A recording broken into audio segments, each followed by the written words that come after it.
Every night, millions of people perform the same strange ritual. They pace their bedrooms, walk circles in their living rooms, shake their wrists just enough to trick a screen into counting movement, all for one reason: 10,000 steps. Miss that number, and guilt creeps in. Hit it, and there's relief, as if health itself has been unlocked. But here's the truth no fitness app wants you to hear. Your body has no idea what 10,000 steps means. It never did. That number didn't come from science. It didn't come from medicine. It came from marketing. In the 1960s, a Japanese company launched one of the first pedometers. They named it after a catchy phrase that translated to 10,000 step meter. The number sounded bold, memorable, aspirational, and the world adopted it without question. But the human body doesn't run on slogans. Decades later, researchers began asking a different question. Not how many steps people took, but what actually changed inside their bodies. They tracked blood pressure, insulin sensitivity, inflammation, cardiovascular risk, and lifespan across tens of thousands of people. And the results were quietly shocking. The largest health benefits appeared far earlier, around 6,000 to 7,500 steps per day. That's where the steep drop in heart disease risk happened. That's where mortality rates fell dramatically. Beyond that point, the curve didn't vanish, but it flattened. There was no biological switch at 10,000, because your body doesn't count steps. It responds to signals. Each step sends information through muscles, nerves, and blood vessels. It tells your cells whether to burn sugar or store it, whether arteries should relax or stiffen, whether inflammation should rise or calm. Those signals don't wait for a round number. A brisk walk raises heart rate, increases oxygen delivery, and activates muscle fibers that pull glucose from the blood without insulin. Blood vessels release nitric oxide and widen. Mitochondria, your cellular power plants, multiply. And all of that can happen long before step 10,000 ever appears on a screen. When scientists realized this, the question changed completely. It was no longer how many steps. It became something far more uncomfortable. How do humans actually move, and how does the body respond? When researchers dug deeper, they found something the step counters never told you. Pace matters more than total steps. Two people could both hit 10,000 steps in a day. One strolls slowly from morning to night. The other walks briskly for shorter, focused periods. On the surface, their numbers match, but inside their bodies, the difference is enormous.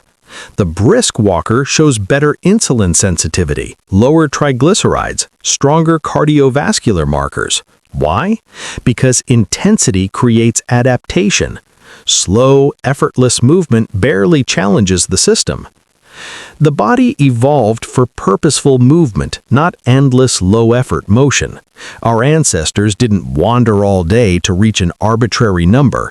They moved with intent, carrying, climbing, escaping, building, short bursts, higher demand, recovery, repeat.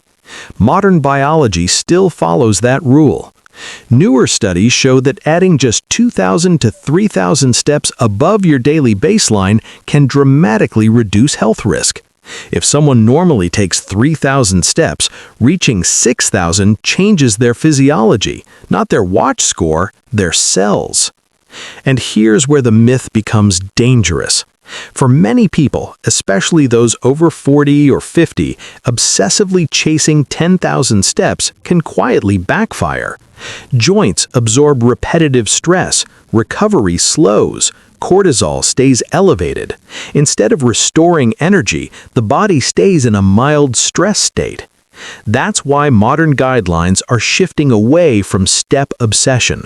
They focus on movement quality, not just quantity. Short bouts of faster walking, hills or stairs, breaking up long sitting periods, combining walking with strength and balance. 10 minutes after meals, 5 minutes every hour, 20 focused minutes instead of all-day drifting. These patterns outperform step chasing for blood sugar control, heart health, and long-term consistency. And psychologically, this shift matters even more. The 10,000 step rule creates failure by default. Miss the number and you feel behind, even if your body already got what it needed. That stress response undermines the very health you're chasing. Movement was never meant to be punishment. It's communication between brain and body.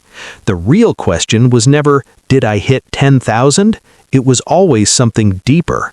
Did today's movement remind your body how to function? So if 10,000 steps isn't the truth, what is? The answer isn't clean, it isn't viral, and it doesn't fit neatly on a smartwatch screen. There is no single number. Your ideal movement depends on age, fitness level, stress load, sleep quality, and recovery capacity. Biology is adaptive, not standardized.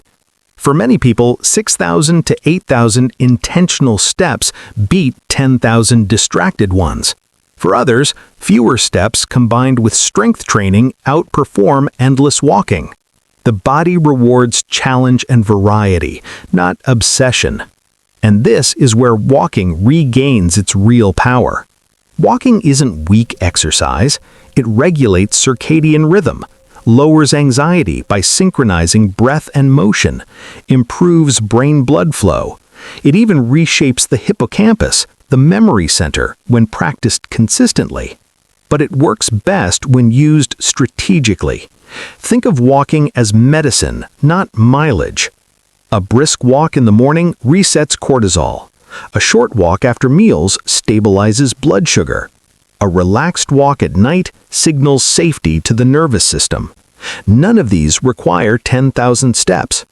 And here's the final truth most people never hear. The real danger isn't walking too little, it's sitting too long without interruption. Even people who hit 10,000 steps but sit for 10 straight hours show higher metabolic risk. The body thrives on rhythm. Long stillness followed by frantic movement is not how we're designed. Frequent, intentional movement keeps enzymes active, muscles responsive, and blood vessels elastic. So no, 10,000 steps isn't a lie because walking doesn't work.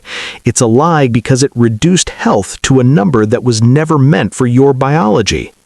And once you stop chasing a goal created by marketing, not medicine, you gain something far more powerful than a badge on your phone. You gain control. Control over how you move, when you move, and why you move. And that, far more than any step count, is what actually keeps the body alive.